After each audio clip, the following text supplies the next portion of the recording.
meraba kenikmatan kepada kita semuanya dan rahmatnya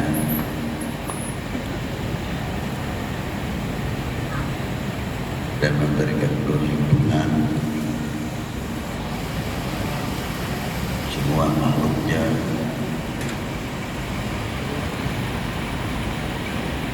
selawat salam semoga bentuk baginda Nabi besar Sallallahu Alaihi Wasallam serta para nabi-nabi, para pendahulu, juga kepada para sahabatnya, keluarganya, umatnya. Amma ba'du. Assalamualaikum warahmatullahi wabarakatuh.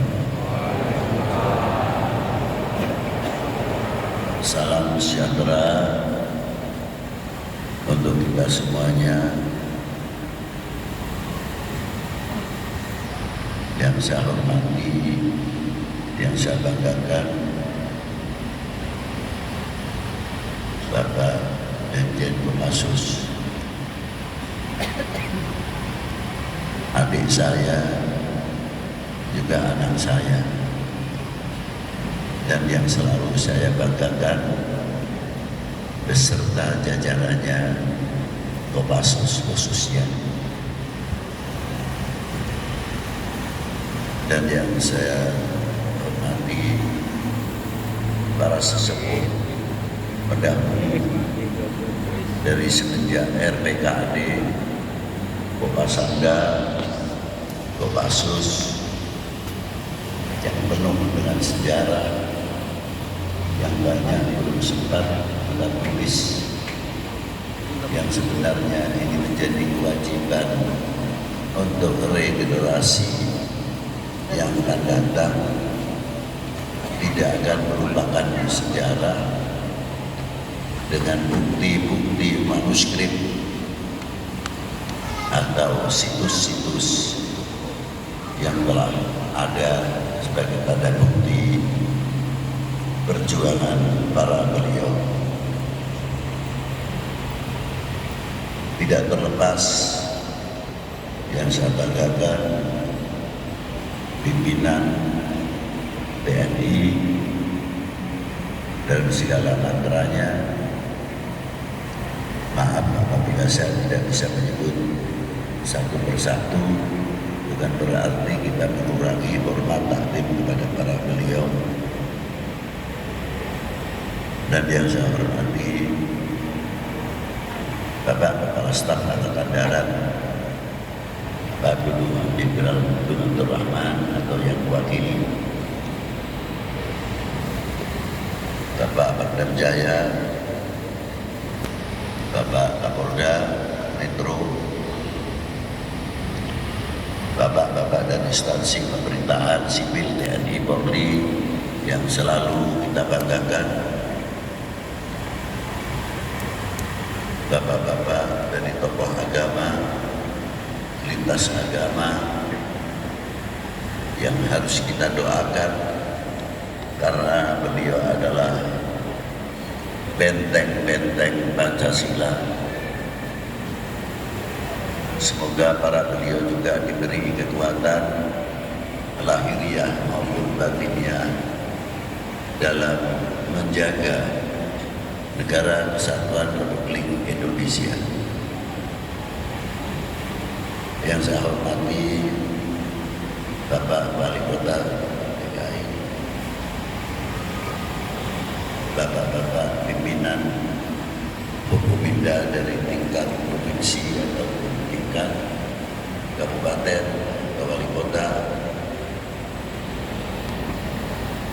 adik-adikku, anak-anakku yang selalu tidak terlepas dari pandangan mataku, khususnya anggota Kopassus yang selalu saya berdoa semoga TNI Indonesia zahiran wa batinan diberi segala kekuatan dalam memagari, memperkokoh pertahanan nasional, ketahanan nasional.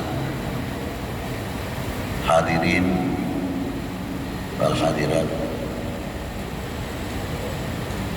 pada siang hari ini atau pagi hari ini kita kumpul bersama dari mulai pejabat sipil, TNI, Polri, tokoh agama, lintas agama, mau diakui atau tidak. Inilah di antara kekuatan Indonesia. Namun sekarang apabila kita mau melihat, tidak berarti semuanya mulai melenturnya kecintaannya kepada bangsa dan tanah airnya. Pasti ada sebabnya. Sebab yang pertama, sejarah sudah tidak diajarkan kembali, sehingga tidak anak-anak kita untuk membekali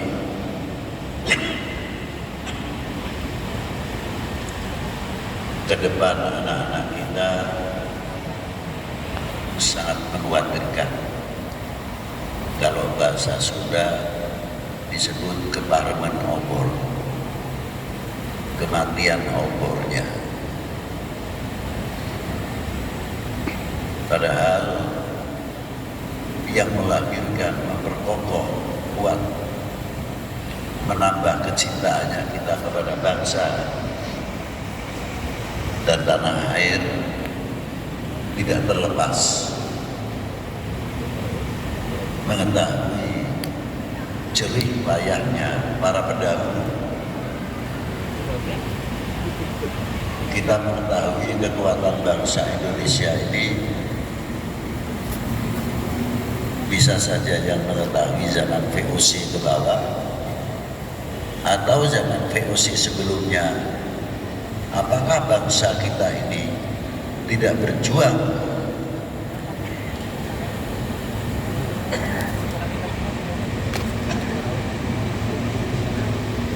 untuk bangsa dan republik ini, walaupun pada waktu itu belum ada kata-kata republik. Beberapa kerajaan-kerajaan dari mulai Pasai, Aceh, dari mulai Maluku Saleh sudah mulai bertempur melawan Portugis. Sampai zaman Iskandar Muda, sampai ke Palembang, zaman jayanya Sriwijaya. Hebatnya bangsa kita itu sudah luar biasa. Bagaimana Sriwijaya pengaruhnya pada waktu itu tidak cukup di Indonesia saja, sampai ke Sri Lanka, India dan sebagainya.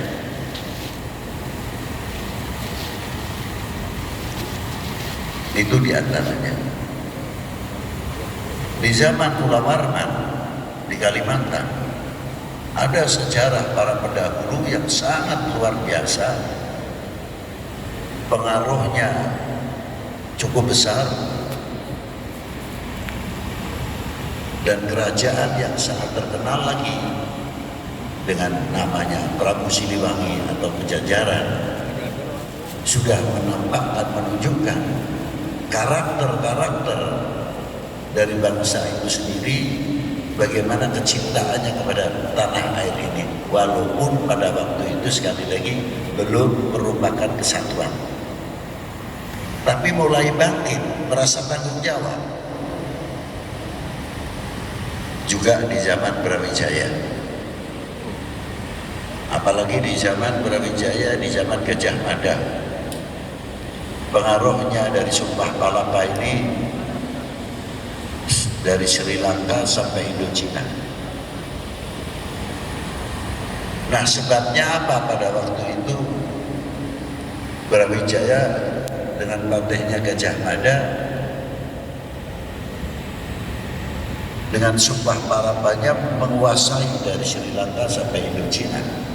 Karena sejarah, jangan sampai bangsa ini dipecah belah. Pengalaman peristiwa Singosari dan Daha pada waktu itu dibenturkan satu saudara.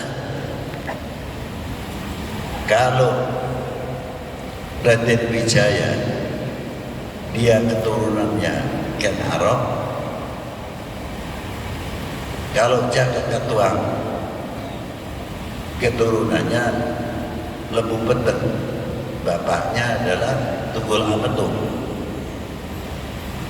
ibunya satu. Siapa? Kededes. Satu keturunan dan satu ibu bertengkar tidak ada habisnya. Sampai Erlangga turun tangan. Sudah diberi dua-duanya hak, yang satu Singosari, yang satu Daha. Itu pun belum puas, terus baku hantam. Akhirnya dimanfaatkan oleh Kublai Khan di dalam posisi kejepit, minta upeti, disanggupi oleh Raden Wijaya.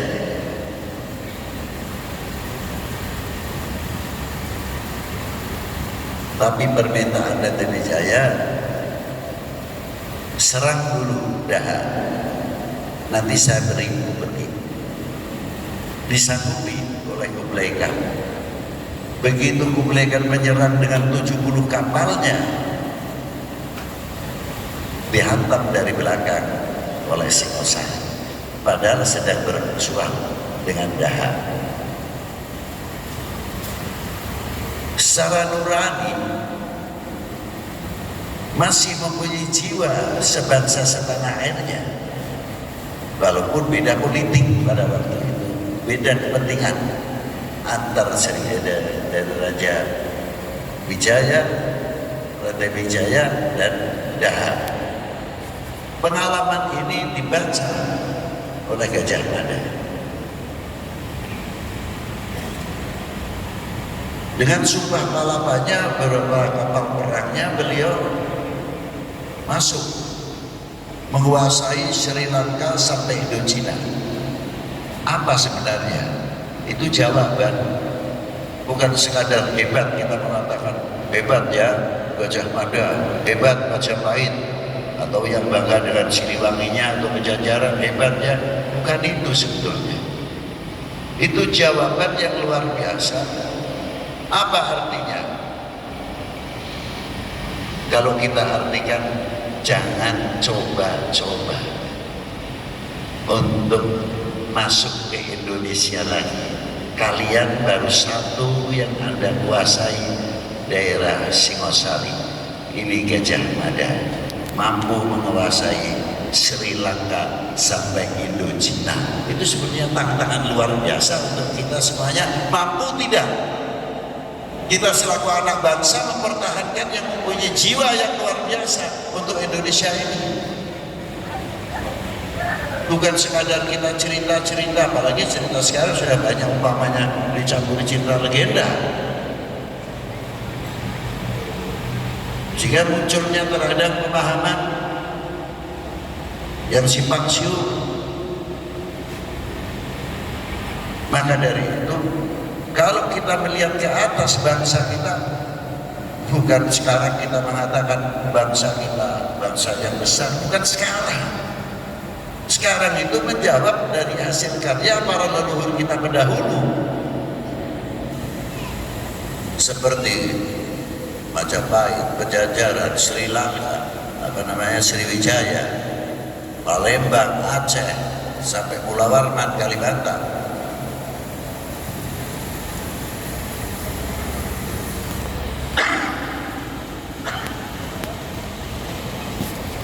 Cobaan tidak terlepas.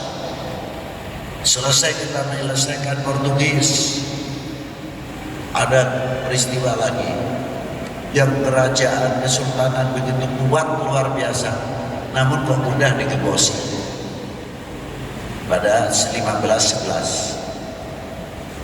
Padahal Sultan Mahmud Shah Malaka luar biasa. Mengapa mudah dihancurkan oleh Portugis? Dihancurkan dulu dari belakang, dari dalam, bukan dari luar. Bikin ketidakpercayaan masyarakat setempat kepada rajanya, kepada perdana menterinya, kepada prajuritnya, terus dihembuskan. Dari situlah tumbangnya terutama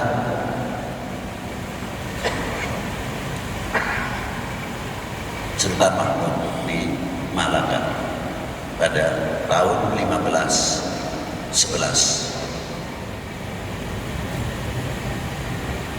Mari, kalau kita sudah melihat itu semua mata pelajaran yang sangat mahal, mestinya kita terima kasih. Kita menambah syukur sudah dirintis oleh para